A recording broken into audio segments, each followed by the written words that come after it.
Have you ever stopped to consider the fundamental difference between the developed world and the developing world? It basically gets down to energy, the availability of affordable energy, and the ability to utilize that energy to improve one's quality of life. Now, your quality of life and my quality of life depend critically on the availability of an ample supply of inexpensive energy. The average American consumes 34 times more energy than the average person from Bangladesh, 11 times more energy than the average person from India, and 3.5 times more energy than the average person from China. The developed world thrives on inexpensive energy. The developing world wants to catch up. Now, 85% of the energy consumed by humans is produced from burning fossil fuels, which causes also the release of carbon dioxide gas into the atmosphere. Thousands of scientists are convinced, beyond any doubt, that greenhouse gases such as carbon dioxide are the primary cause of global warming. The models of these scientists predict degrees of warming in the next century. And the scientists worry about tipping points beyond which it may not be possible to remediate global warming without heroic efforts.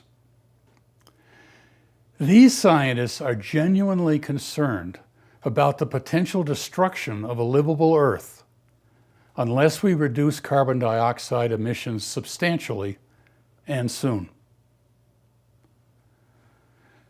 Now, the problem is we don't know how to reduce carbon dioxide emissions substantially without reducing energy use.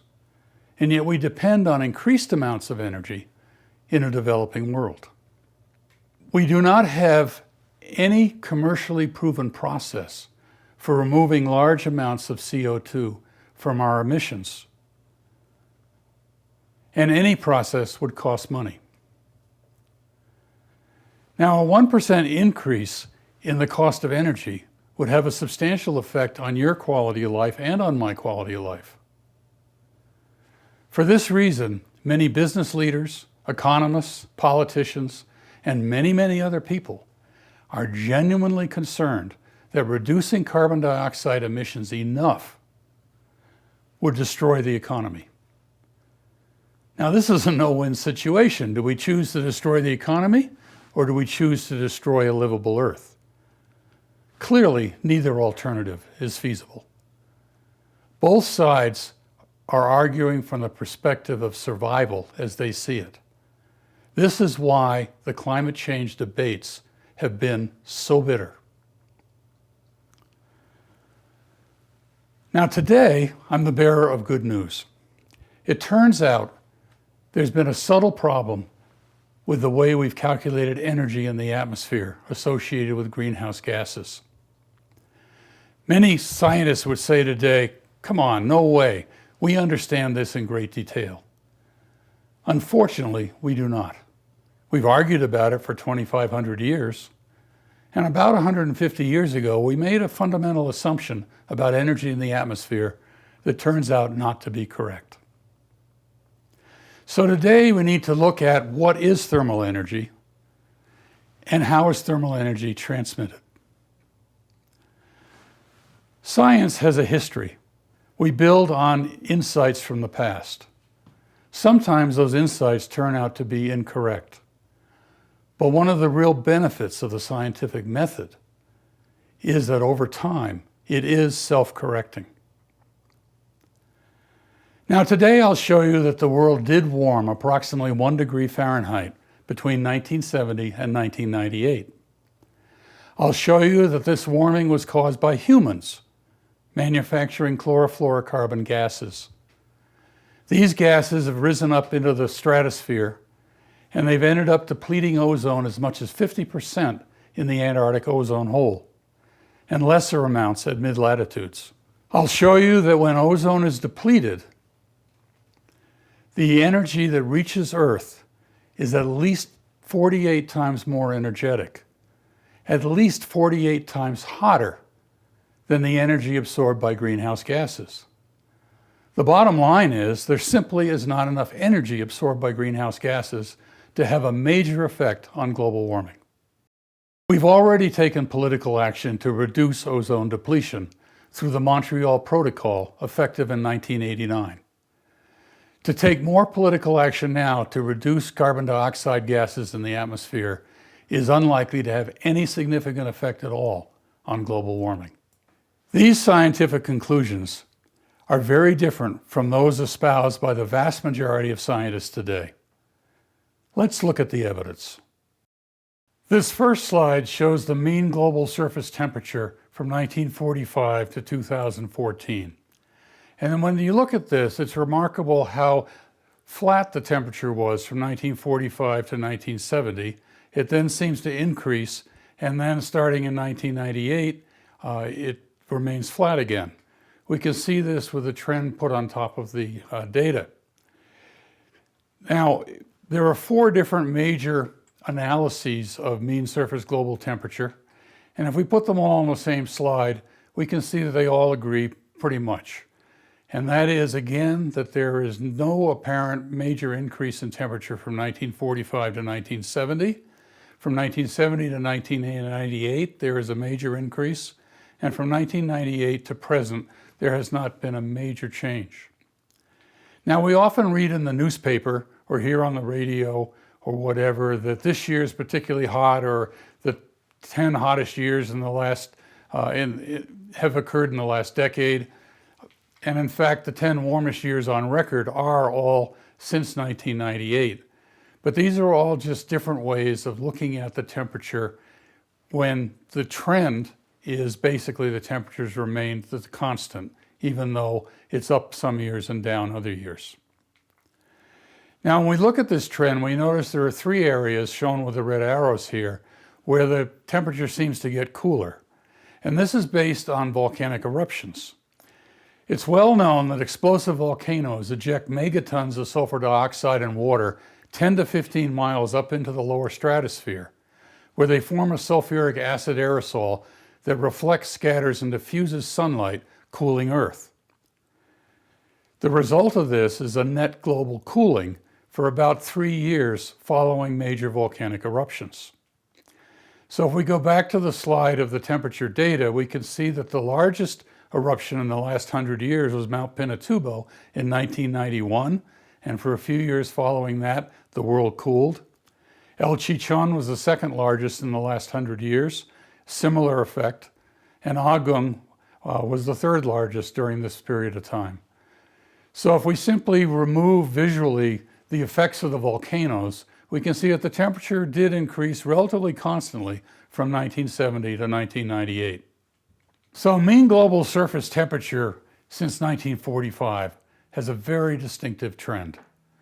There appears to be no increase in temperature from 1945 to 1970, a significant increase to 1998, and no increase of temperature until 2014. If we compare this with the trend of carbon dioxide during the same time, we see that carbon dioxide has increased linearly. It takes a fair amount of imagination to come up with a clear explanation for how an increase in carbon dioxide could cause the 2 major inflection points in mean global surface temperature at 1970 and 1998. If we take a different look at the same temperature data, now as bars, we see that there's another explanation for what's going on. If we look at the CFCs, the chlorofluorocarbons that have been emitted by man, we find that back in the 1960s, there was increasing use of CFCs, and by 1970, the amount of emissions was increasing significantly. In 1974, Roland and Molina published a paper that ultimately got them the Nobel Prize, where they discovered that CFCs high in the stratosphere could be broken down by ultraviolet light from the sun, releasing chlorine, leading to ozone depletion. Then in 1985, the Antarctic ozone hole was discovered, and the combination of these 2 discoveries got the message off that something needed to be done immediately. And the Montreal Protocol on substances that deplete the ozone layer was negotiated and took effect in 1989. By 1993, the amount of CFCs emitted began to decrease. And we can see that they've remained more or less constant with a very slow decrease up until 2014. These particular gases are very stable and last in the atmosphere a long time, and so we don't expect the CFCs in the atmosphere to decrease back to 1970 levels for at least another 30, 40, or 50 years. If we compare the ozone depletion measured at the same time, we see that ozone depletion also increased a couple of years after the CFCs. This makes sense because it takes a couple of years for the CFCs to go from the surface up into the lower stratosphere. Now in 1991, Mount Pinatubo erupted, the largest volcanic eruption in the last century. And I will be discussing in a minute how volcanoes deplete ozone also. And this is the reason why the ozone depletion curve peaks after 1991. And by 1995, it reaches a maximum, but then it decreases again, primarily as a result of the CFCs decreasing. And ozone depletion has been relatively constant since at least about 2002. If we look at ocean heat content, that is how much the ocean is heating up during the same time, we find that it more or less follows the ozone depletion curve until there was a change in depletion following 1998, and the ocean heat content has continued to rise. If we compare this with CO2, we find that CO2 and ocean heat content seem to be pretty closely related to each other. And this makes sense because as you warm the ocean is less able to absorb CO2 and more of it is put into the atmosphere. Now, because the ozone depletion is remaining constant at this time at a level higher than it was prior to 1970, that's what's driving the ocean heat content up. So in summary here, CFCs from spray cans and other uses as refrigerants and solvents and other things have gotten into the atmosphere starting in the late 60s. They rise up to the lower stratosphere where there are polar stratospheric clouds that are very cold.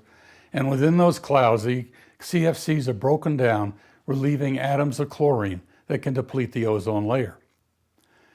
Under normal circumstances, ultraviolet C, which is very high energy ultraviolet light, greater than 4.4 electron volts, normally is absorbed in the upper atmosphere above the ozone layer. Ultraviolet B, which is energies greater than 3.9 electron volts, is typically absorbed in the ozone layer, and it is this energy that reaches Earth and causes global warming when the ozone layer is depleted. Ultraviolet A, with energies greater than 3.1 electron volts, normally comes all the way to Earth's surface along with the visible light from the sun. Now, effusive volcanoes, such as Barðabunga, which is erupting currently in Iceland, can cause major ozone depletion. They form not only these high fountains, but also major lava flows that can extend over many, many, many square miles over time. An explosive eruption like Pinatubo in the Philippines, on the other hand, in 1991, doesn't last very long, and it explodes things high into the atmosphere. The eruption height from Barðabunga would generally be much less than 1 mile, whereas the eruption height for Pinatubo was greater than 22 miles. The duration of Barðabunga and similar type effusive volcanoes can be anywhere from years to millennia, whereas the duration of an explosive eruption is typically hours to days. So these are two very different kinds of volcanic eruptions, and they have very different effects on climate. The effusive volcano emits chlorine and bromine, which goes up to the ozone layer and ends up depleting ozone, causing global warming. So there's a net global warming from effusive volcanism. The explosive volcano, like Pinatubo, not only emits chlorine and bromine that goes up to deplete the ozone layer, but it also emits sulfur dioxide and water, which forms the aerosol layer. The ozone layer being depleted can lead to warming in the first few months after the eruption. This plot shows temperatures in the world in December 1991 to February 1992, and we can see that in the northern continents there was a major warming which is associated with the ozone depletion.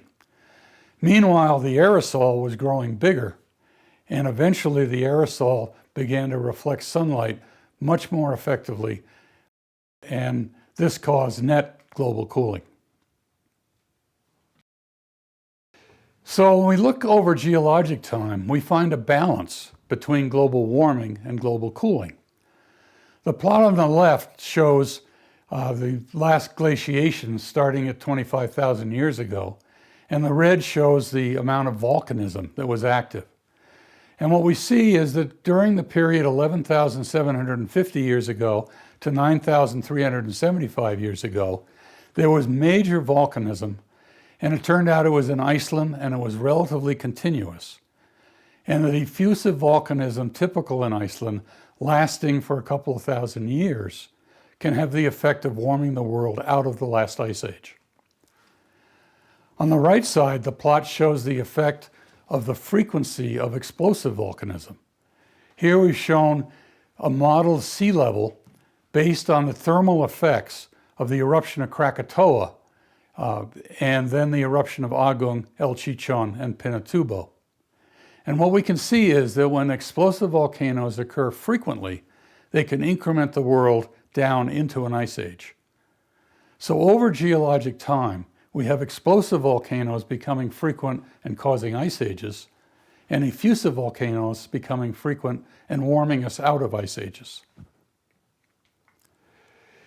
Another example comes from the Paleocene-Eocene thermal maximum about 55 to 60 million years ago. The plot on the left shows the magma productivity in cubic kilometers per kilometer of rift per million years. And we notice there's a huge increase, 3,000 cubic kilometers of basalt coming out of each kilometer of rift. And this was along the rift between Greenland and Norway as the ocean began to open, forming what we have today. And here's a perfect example where significant effusive volcanism over a couple of million years caused major warming. Sea surface temperatures rose at least 6 degrees centigrade. Another example is flood basalts and mass extinctions. This plot shows the ages of mass extinctions on the y-axis and the ages of continental flood basalts on the x-axis. Flood basalts are where effusive volcanoes emit huge areas of basaltic flows. For example, the Siberian traps about 250 million years ago apparently covered an area 7 million square kilometers. That's the equivalent of 91% of the contiguous United States. And that was erupted in less than 670,000 years. And it turns out in history, the red dots here are the biggest mass extinctions throughout geologic history. The black dots are other mass extinctions that weren't quite as large. All of them correlate with major effusive flood basalts that led to ozone depletion, lethally hot climate, acidic oceans, land plant mutations, also showing evidence of ozone depletion, and mass extinctions. Another example is the massive expansion of ice in Antarctica around 34 million years ago. The green line here is a proxy for temperature, with up being more glaciers and down being less glaciers. And we can see that over the last 100 million years, there's been a general increase in glaciers. But there was a very rapid increase at 34 million years ago.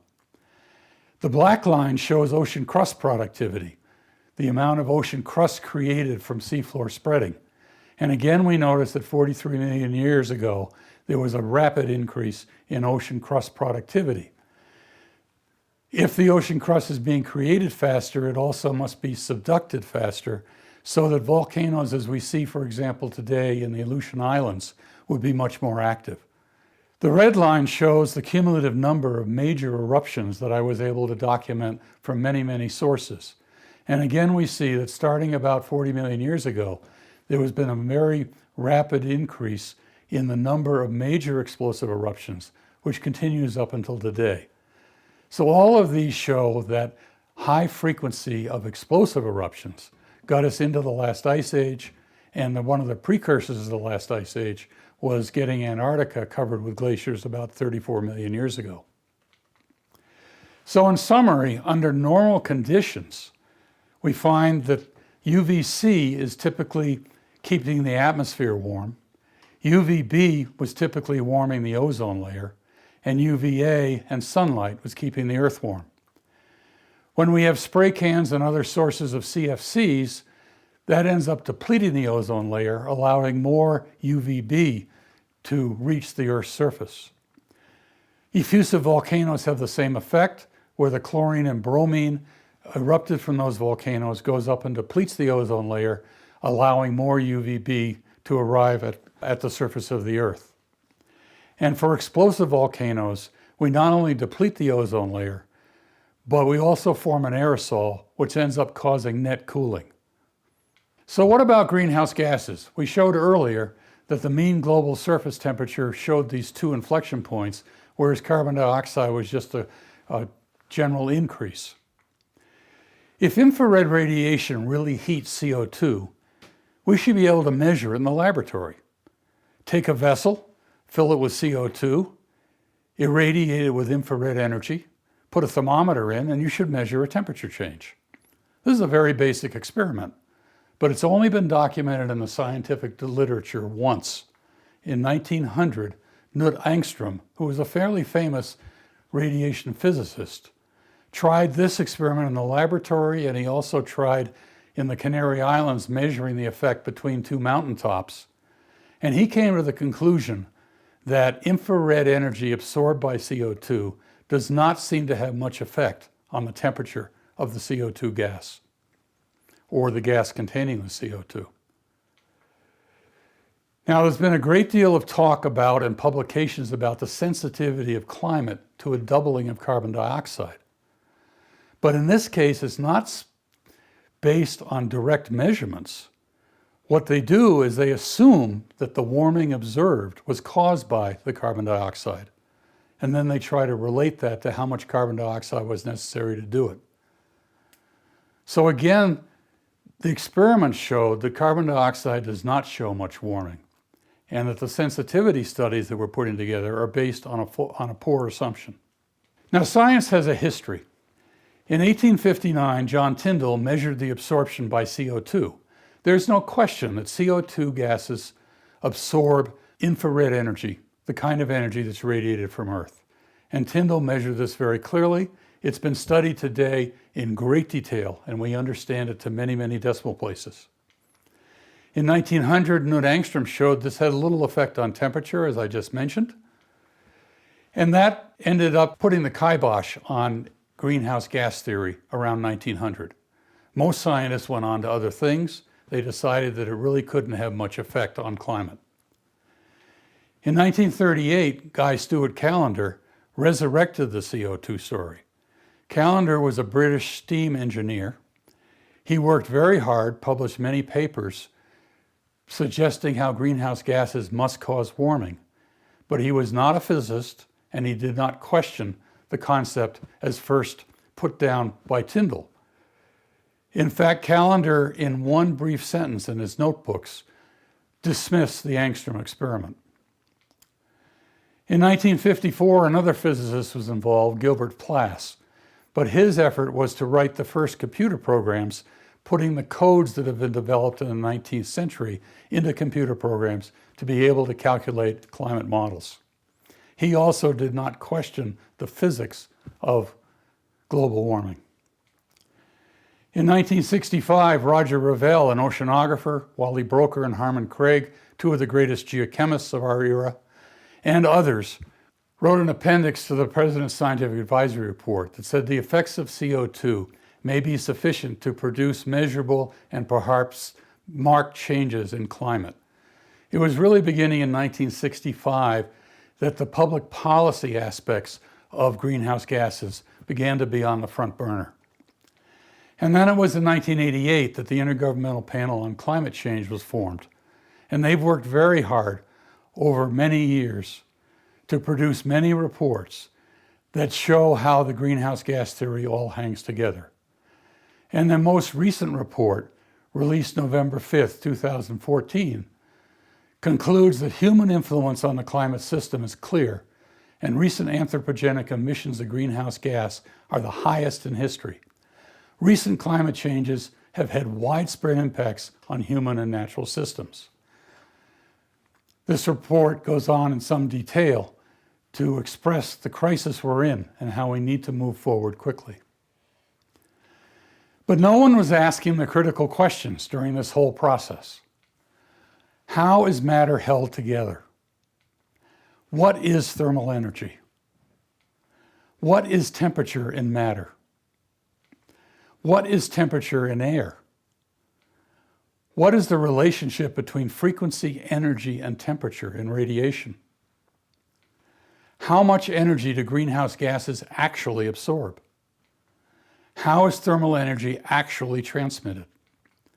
What is radiation? These are all very important if we want to understand the physics of what's actually happening if greenhouse gases, or whatever it is that's causing warming. So how is matter held together? Basically, the bonds that hold matter together result from electrostatic forces. Some of these forces attract matter when they're close enough. Others repel matter when they're too close. And the result is the bond in between the two pieces of matter, the two atoms or whatever, is oscillating at very, very high frequencies because the bonds are very, very small. So it's an oscillation between attractive and repulsive forces. The higher the temperature, the higher the frequency of the oscillation, the higher the amplitude of the oscillation, and the higher the energy of the oscillation. So what is thermal energy? Well, as you heat matter, you find that, again, the frequencies, the amplitudes, and the energy all increase within the matter, and it's the energy and the frequency and the amplitudes of the oscillations within these bonds. And each of these bonds can move in many different ways. If you think of the row of figures at the bottom of the figure, the blue being oxygen and the yellow being carbon, these could be carbon dioxide molecules.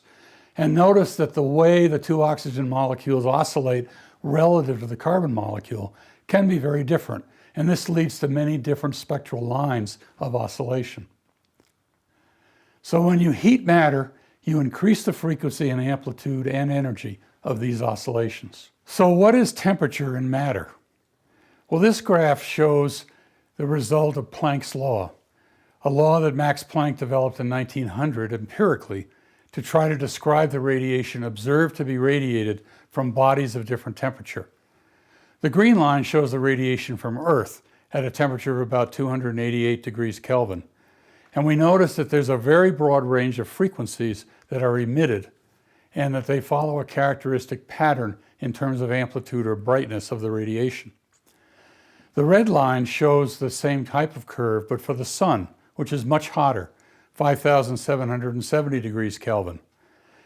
And what's interesting in both of these cases is there is a very broad range of frequencies that are emitted by the bodies.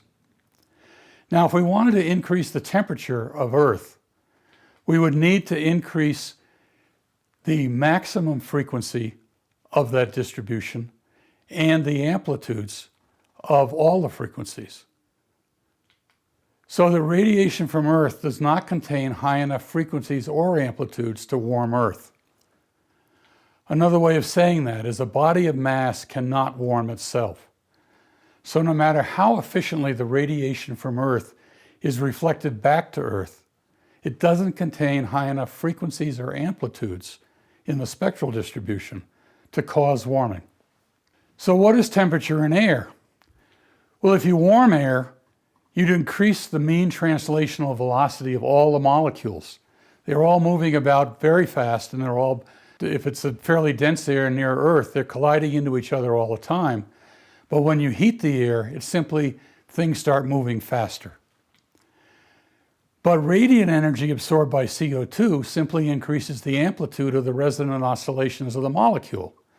We come back to our friends of showing the different modes of oscillation of a molecule of CO2. And if we study this in detail, we find there are many spectral lines of absorption of CO2 Each spectral line shown here in red corresponds to some normal mode of oscillation of the molecules involved.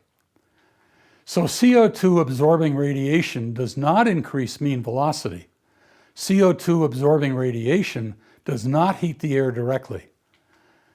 The absorption increases the amount of internal oscillations of CO2 molecules, but the temperature of gas is proportional to the translation velocity of all gas molecules.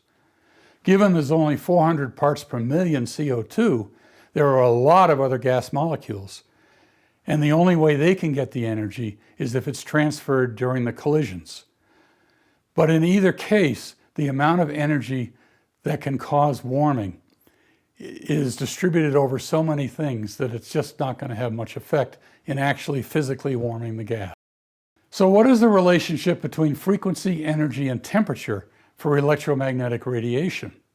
Here we see the whole spectrum of frequency of electromagnetic radiation from radio signals on the left-hand side to gamma rays on the right-hand side.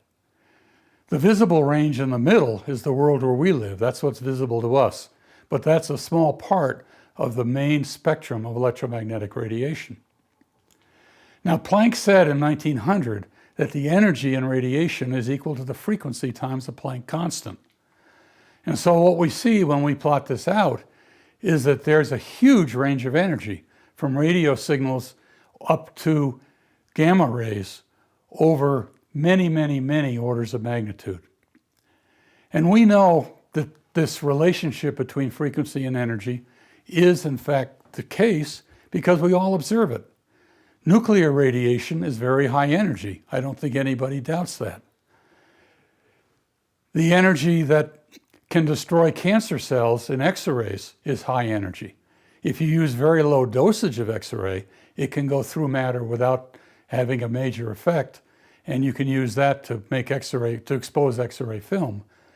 But it's the fact that X-rays are much higher energy that allows them to penetrate matter, and if they're too concentrated, they can destroy matter. Ultraviolet light has enough energy to ionize nitrogen. A nitrogen molecule consists of two atoms of nitrogen, and by ionization, it splits this apart into two atoms of nitrogen. It takes a lot of energy to do this. We begin to come into the lower ultraviolet area as something that can cause vitamin D in our body. Too much of this energy can burn our body, but just enough produces vitamin D that's very important for our health. In the same area is exactly where ozone depletion has an effect in letting more of this ultraviolet energy to Earth. And this is also the region where we get sunburned if we stay out in the sunlight too long. Our risk of sunburn increases as ozone is depleted.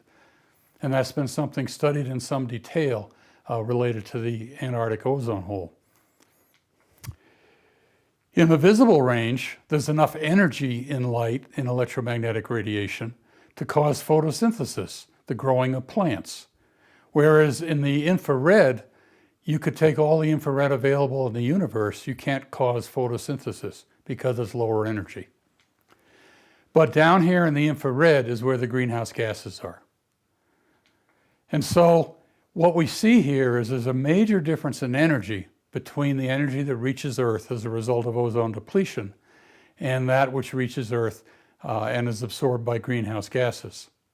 There simply is not enough energy absorbed by greenhouse gases to warm Earth. Now we can also relate frequency and energy to temperature. And the temperature shown here is the peak in the radiation from the graph shown a little bit earlier of Planck's law. The sun shown here at 5,570 degrees Kelvin is a very small part of the spectral range. And your body temperature down here at 310 Kelvin is pretty much where we spend our lives. But over the whole universe, the relationship essentially between frequency and energy and temperature fits these three plots shown here in this figure. So how much energy do greenhouse gases actually absorb? The upper plot shows the radiation from Earth and the radiation from Sun as measured at the top of Earth's atmosphere. That is corrected for the distance to the Sun. And below, we see the percent absorption of many greenhouse gases. And the first thing that's very striking is there's very narrow frequency ranges that are actually absorbing energy for methane, oxygen, ozone, carbon dioxide. There's much more frequency ranges for water. But we just learned earlier that for temperature, the temperature of Earth, you need all the frequency ranges underneath the green curve. So absorbed radiation from Earth contains only narrow ranges of resonant frequencies, insufficient to warm Earth. Climate scientists today put a circle, the green circle, around the peak of carbon dioxide, which seems to have the maximum amount of absorption. That is the peak with the greatest area for carbon dioxide, and also one that is where other things are not absorbing carbon dioxide very efficiently. Thinking of this as the peak absorption is not necessarily the same as the peak energy. In the atmosphere, though, today, most climate scientists consider that electromagnetic radiation travels through the atmosphere as waves, in which case the energy would be the square of the amplitude of the waves. And all the climate models today depend on this relationship. So climatologists today point to this peak in the green circle, and they say, notice how much bigger that is than the little red line on the right lower side, which is the energy that comes through when ozone is depleted. And thinking in terms of essentially the surface area on this plot, they say, look, the ozone depletion has very, very little effect. So it's been consciously omitted or dismissed over the last several decades because under current theories, climatologists believe it's not important. When you put in Planck's curve for the frequency times the Planck constant is equal to energy, then you notice that the energy in the ultraviolet that penetrates the atmosphere and reaches Earth is 48 times hotter, 48 times more energetic than the energy absorbed in carbon dioxide in the green circle. So what is radiation? Well, James Clerk Maxwell argued in 1865 that electromagnetic fields propagate through matter and space as waves. His book, A Dynamical Theory of Electromagnetic Field, was very popular then, and it is still utilized today. He talked about waves of a magnetic field perpendicular to waves of an electric field, and he developed a number of equations which today look like these four equations. We're not going to have a test on these equations. I wanted to show them, though, to show you that these have had a major effect in developing every piece of electronics that you own. Maxwell's theory of electromagnetic fields has worked extremely well in matter. But Maxwell made an assumption that it also applied to the atmosphere. Now, even at that time, people said, well, if you're going to have waves in the atmosphere, they have to travel in something. What do they travel in? And this led to the hypothesis that there was some luminiferous ether, some medium which light waves could travel in. And in the latter part of the 19th century, there was a great deal of effort to locate this medium and to show that it existed. Many experiments showed that it did not exist, and it was the Michelson-Morley experiment in 1887 and other tests that could not detect the ether wind and convinced most physicists that there was no such thing as the luminiferous ether. Waves we can visualize as these children dancing in a circle. Holding arms together are the bonds that hold matter together. As long as they're all holding hands, the motion of one child will affect the motion of all the other children. And it's the movement in these bonds that is what waves occur, how waves occur in matter. But in air and space, there are no connections. The children don't have arms. Each of them can vibrate at a different frequency, a different color. No matter how one child moves, it has no effect on the other children. So each frequency is completely independent. And we also know that frequencies do not change with distance, even galactic distances, in air or space. Now we know that light contains many colors. You can see this in the rainbow. Every color is a frequency. And we know that if we shine white light on the left into a prism, it will divide these colors out into a spectrum just like the rainbow. And each of these colors is a frequency which has an energy. And what's very important is the energy of that white light is not equal to the sum of the energies of its components. That white light simply contains some red light with some energy, some yellow light with some energy, some green light with some energy, and so on. So energy is not additive in the atmosphere, whereas in matter, in waves, energy is additive.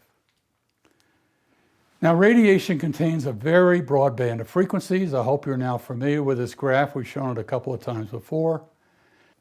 So we can say, what is radiation? Well, Albert Einstein argued in 1905 that electromagnetic fields propagate as particles, later called photons. And this led to the concept of wave-particle duality, which is central to quantum dynamics today. This is based on the photoelectric effect. And basically, Einstein might have reasoned, when you shine blue light on polished metal, you seem to cause some electrons to be emitted. So it seems reasonable that some particle of light must have come in and dislodged that electron. In fact, matter extracts energy from electromagnetic radiation in a particle-like manner. A carbon molecule dioxide that we've looked at before absorbs electromagnetic radiation only at the resonant frequencies of the molecule. This means that the energy of a photon, the packet of energy that's being extracted from the field, is determined by the receiver, not by the source. This means that a photon didn't start at the sun and come to the molecule of CO2. It means the photon was created by the molecule of CO2 at the molecule of CO2. So what is radiation? Well, radiation is not waves, and I've just shown you that radiation is not particles. But I showed you earlier that electromagnetic radiation has frequency. Radiation is simply frequency, and it's transmitted from one body of matter to another in the same way that a radio transmitter transmits frequency. The energy of radiation is equal to the frequency times Planck's constant. The higher frequency radiation has more energy, can cause more photochemical change, and can raise a body of mass to a higher temperature. Now, we interact with the physical world via frequency and resonance. The colors we see are frequency, and they cause oscillations in the rods and cones of our eyes that send a signal to our brain that we decipher as the particular color. Now, if you think of a leaf out there, and there's a whole lot of molecules on that leaf, and one of those molecules is resonating at a particular color of green, that causes changes over here in our eyeball that send a signal to our brain that says green. There's no physical connection between that leaf and that eyeball. So this is what Einstein called spooky action at a distance, and became known as quantum entanglement.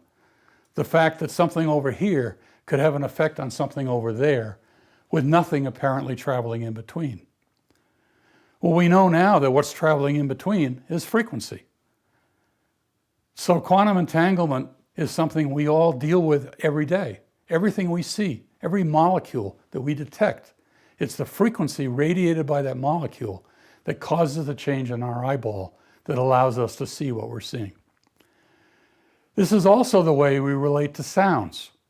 It's the sounds entering the ear that cause vibration in hair cells in our cochlea that then is detected and sends nerve signals to our brain with that particular sound.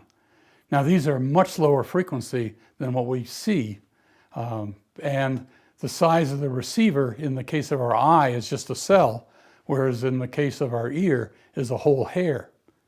But the point is that it's frequency transmitted through air and through space that leads to us perceiving both what we see visually and what we hear. The confusion over energy absorbed by greenhouse gases stems from a fundamental confusion in physics.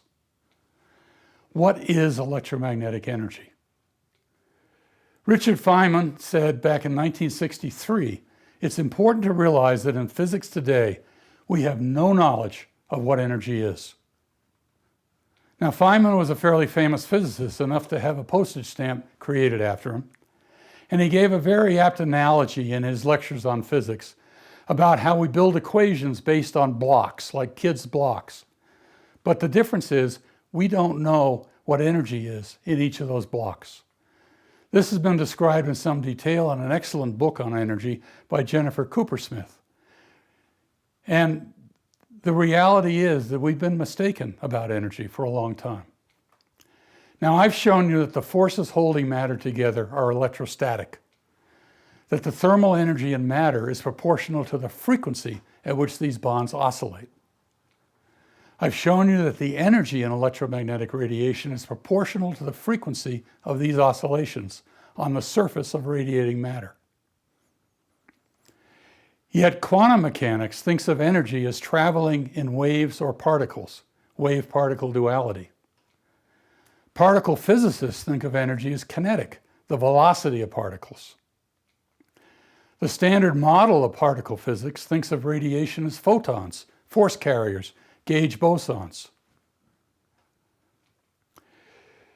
Now, the highest frequency, highest energy radiation absorbed in the upper atmosphere. This plot on the left, the red line, shows the temperature going up through the atmosphere. You can see there's a fair amount of structure to it, and there are many different zones in the atmosphere. And to understand these in detail, we have to look at the energy, how it's absorbed in the upper atmosphere and doesn't get down to the lower atmosphere. The ionosphere is where a lot of the action happens, where there's enough energy to split molecules of nitrogen, oxygen, and many other chemical species to form ions, which form some of the amazing things we see, including the aurora borealis. This plot on the right shows frequency along the x-axis versus amplitude or brightness on the y-axis. The red line shows the radiation arriving from the sun at the top of Earth's atmosphere. The black line shows the energy that reaches 50 kilometers, and above that black line, above 50 kilometers, is where all the energy to the right of that black line has been absorbed in the ionosphere. So most of the energy that's greater than 6.8 electron volts is absorbed above 50 kilometers. I also show curves here for 40, 30, 20, and 0 kilometers above Earth. And here, without going into the details, we get the same point, that energy greater than 4.3 electron volts is all absorbed above the ozone layer, above 30 kilometers. The temperature of Earth is determined primarily by how energetic the solar radiation is that reaches Earth. Therefore, it seems quite reasonable that if ozone depletion changes the amount of radiation reaching Earth, that's what would cause global warming. My primary take-home message, if you didn't understand anything else I've said today, is that greenhouse gas theory assumes light propagates as waves, which we now know is not correct. Ozone depletion theory recognizes that light is simply frequency. And it's ozone depletion that leads to major global warming. Now, understanding that electromagnetic radiation, sunshine, is simply frequency, the sunshine that warms us and can burn our skin if we're not careful when we're out on the beach. Understanding that this is simply frequency provides new insight into a major problem in astrophysics. Cosmologists and astrophysicists conclude that the universe contains about 69% dark energy, 27% dark matter, and only about 5% atoms. That is, all the matter that you and I relate to, everything that we can see, only makes up 5% of the things that are in the universe. Dark means we cannot see it. So dark matter that's been monitored by effects on gravity, there appears to be matter there that we just can't see. Dark energy, similarly, there appears to be a lot of energy out there, but we just can't see it. Now, Earth receives only 0.0006% of sun's radiation. All the rest of that sun's radiation is out there. We just don't see it, unless there's a planet in the way or a spaceship is traveling in the way. The vast majority of the energy radiated by the sun and all the suns in the universe is out there, but it's dark energy. We simply don't see it. It appears that dark matter is simply matter that is too cold to be seen. Again, we return to the frequency versus amplitude or brightness of radiation from the Planck law plots that we've looked at several times during this talk.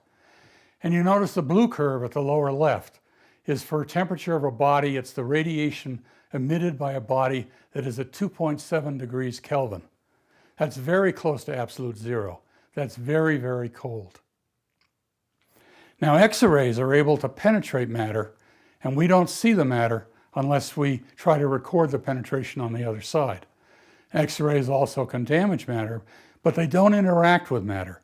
The frequency of the X-rays is much higher than any frequency contained within the sun radiation or Earth's radiation.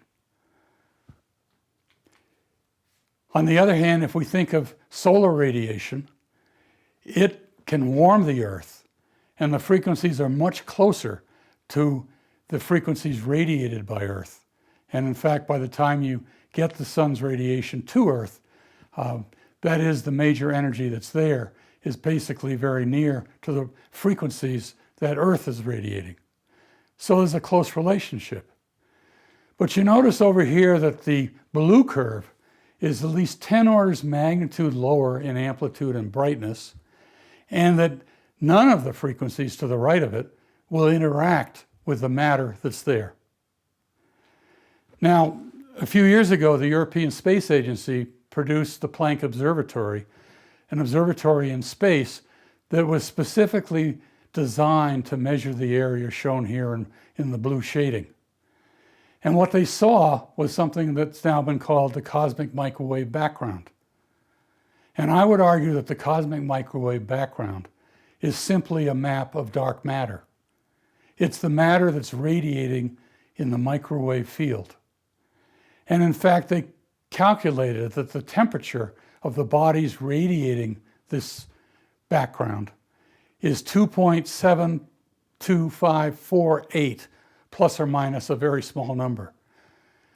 So it appears that past planets and other bodies of matter may have cooled down enough that they're filling much of space with very, very cold matter.